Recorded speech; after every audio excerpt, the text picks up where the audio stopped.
My name is Jenny Law, and I have been a foster parent for 3 years.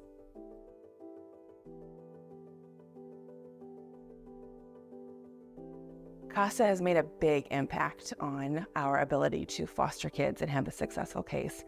CASA comes in and they have this big picture of everybody's role within the child's life.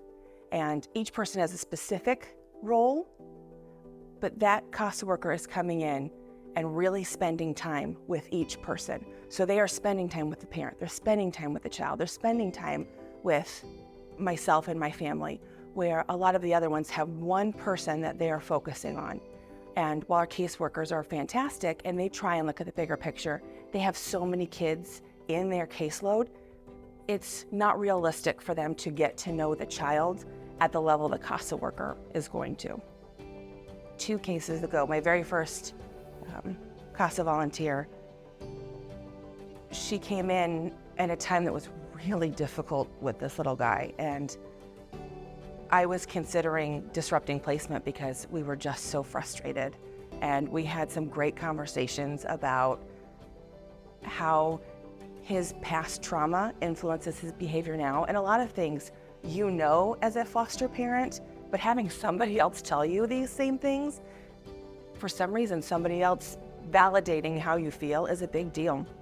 And we kind of took it in bite-sized chunks. And when she was asking me, what is your biggest frustration? And we would talk about that. And she's like, I think I can do XYZ to help you. And I was like, well, I'll try anything at this point.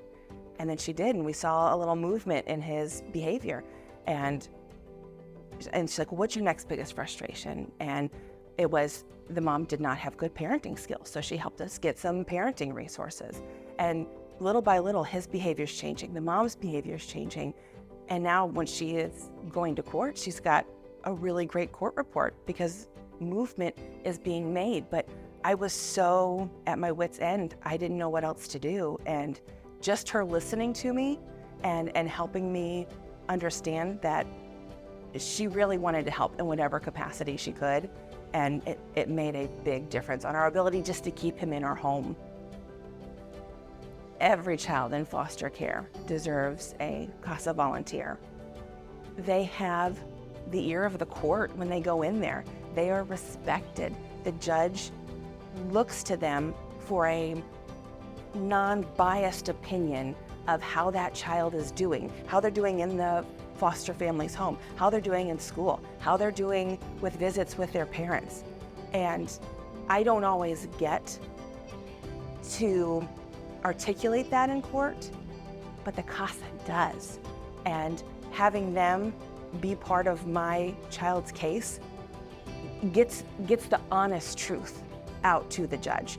I feel like sometimes we are wanting so badly for these parents to get their lives together, and we sometimes artificially inflate how they are doing.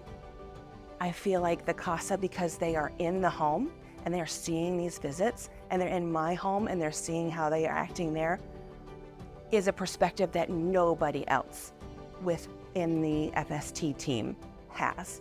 And when they are going and they're going to court and they are telling the judge truly how it is, we're not inflating it, we're giving them a realistic perspective. I feel like the judge now has a piece of information they didn't have before. And my children now don't have a CASA volunteer. And I don't feel like we are where we should be because I don't feel like I have that support to help paint that picture. And if there was more CASA volunteers, I would have one. And sometimes I feel like it's, me as the foster parent, I'm asking, and they're just like, we just don't have the resources. So every child deserves a CASA volunteer as part of their team.